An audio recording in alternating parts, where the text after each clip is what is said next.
So I'm going to say maybe a couple years ago for my birthday, my business partner, 50-50 on it. Well, I'm 80, he's 20%. Damn. Hard. Nah, but he bought me a shirt that said "Locked in God" to match these shoes or this outfit that I got for my birthday. So, the biggest concept is every time I wore it, people would come up to me and say like, "Hey, where you get your shirt from?" And I'm like, I had it made or whatever. So it just got the idea. I think basically through him.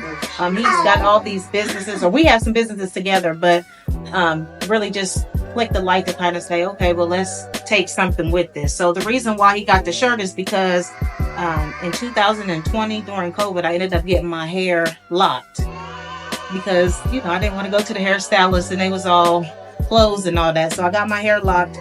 So the initial thing is my hair was locked, and then my relationship with God. So we put those two together, and we come up with the concept of locked in with God. And like late last year, we took the time to go ahead and trademark the name and move from there. So then we started to make the shirts, and they got a good flow on people wanting them. So now that's what we kind of do. We got shirts and we got hats and we got sweatsuits and jumpsuits and candles and things like that. So our website is up and going. So it's lockedingodapparel.com, and that's kind of how it started off on road.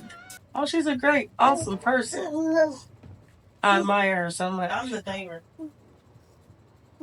See, I got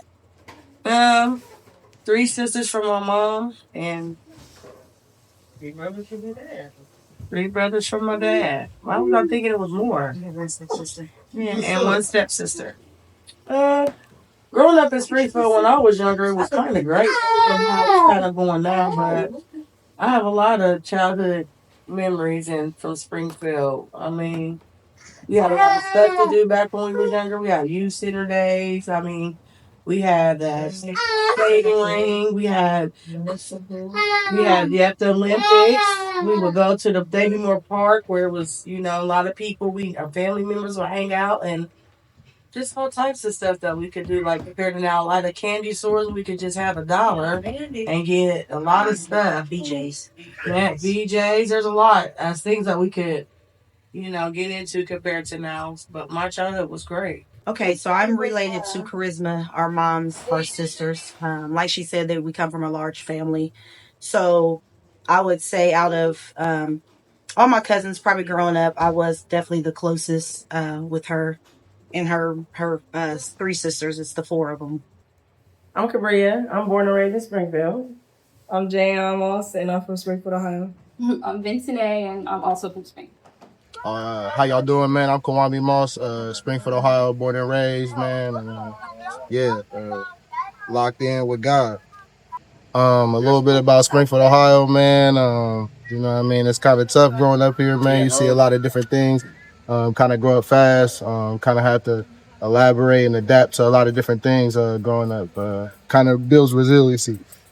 I like Springfield. I feel like any city that you're in has its ups, has its downs. I'm a big firm believer on your city and your life is what you make of it. I feel like how you're raised takes a big part in your upbringing and how you raise your children and what vibe you get from Springfield. Boring. No, it's a city of the up and coming. It's a city of the real black sheep. They definitely will show you real dedication and a way of making it out. Definitely a lot of hard work. I'm from Springfield, Ohio. So born and raised. I don't live there now, but I was from Springfield, Ohio. I come from a large family on my maternal side of the family. So my mom has 14 brothers and sisters. So I come from a large family. My mom is the youngest daughter out of the 15 kids. So she's number 14 out of 15. I was raised with 3 sisters. So we're gals. There's 4 of us that my mom has. That's who I was raised with. Basically, my 4 sisters and my cousins. My family is very family oriented. I ain't gonna say I've always been raised up in the church, but my family is very into the church, I should say. We was raised up here. What is the church? Mount Pilgrim on Clay Street. I grew up loving family, loving home. Really have no complaints. Like earlier, my mom was saying like, oh, there's a lot of stuff to do back in her day. There's really not nothing to do. Yeah. Everything's closed down. Yeah, we get to hear all these stories and all the buildings you right past that's just abandoned now. You don't have as many community just outreach groups and stuff like they did. I feel like at least we're not in tune with them. You don't know about them. I feel like it's just like anywhere else, It is what you make it. A lot of people just wake up one day and want to do something different, and sometimes it's not the right. I feel like our city's so small, so small. Definitely, we're taking a lot of influence from so many places, and I feel like it's just our youth, for real. Yeah. I feel like our youth is a little lost. We need more positive energy, especially male role models here, female role models like Aunt Charisma. We need to definitely tap in with her.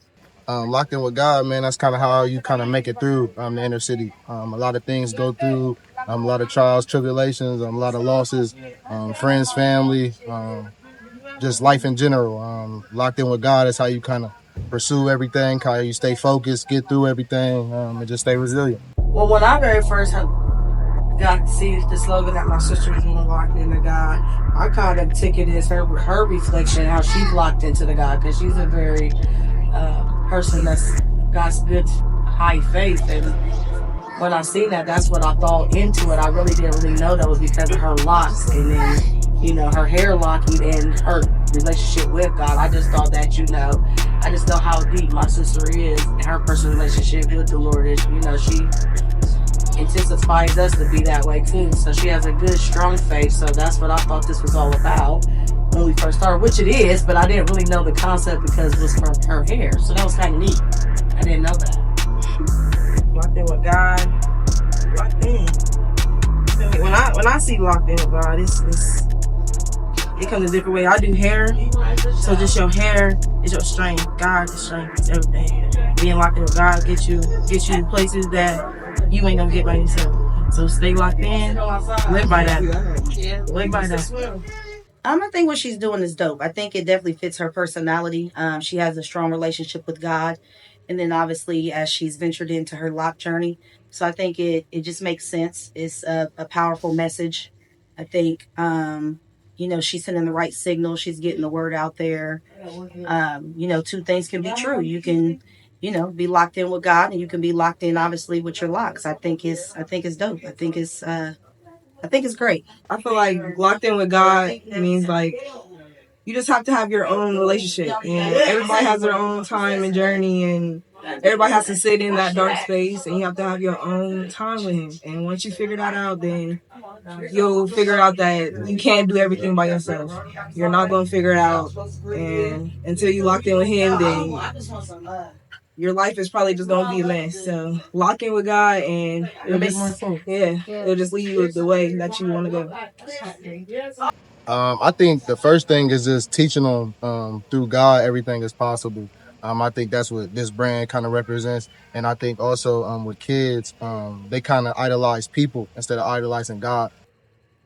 I think just the first step is getting everybody together. First step is having a conversation and seeing what the issue is, and just seeing who's going to show up to even fix a problem. We might not even know what the problem is, but it starts with just getting everybody together. With faith, I think you have to be a firm believer in it. I think everybody has faith in them, but if you don't believe in a higher being and a higher power, I think I really can't describe it. I don't know how to describe that, but I do believe in. Some people are like they don't believe in God or whatnot. I think that even if you don't, we all understand and believe that there is a higher being than us here on earth. So I think that's where that faith comes from. Without God, I feel like I wouldn't be anything. So I feel like it's just the relationship. Just got to build it up. Like she said, it's always about your journey. Staying consistent in your words, tapping in with Him, praying. However it may look to anybody, everybody's not the same way when it comes to religion. So it's just whatever you make it with God. If you feel like you're locked in with God, who's to tell you that you're not? It's your own relationship, not the outsiders. Everybody want to do the quotes and the Bible scriptures on the internet and everything. Like, But really lock in. Know what your Yeah, lock in relationship for is. real. You can't be one-on-one. Your good days, your bad days. That's when you locked in. When that's the last and first person you call, that's when you know you locked in. Stop venting to everybody else. I promise you can only vent to him. He knows. He just waiting. Get locked in. Okay. That's it.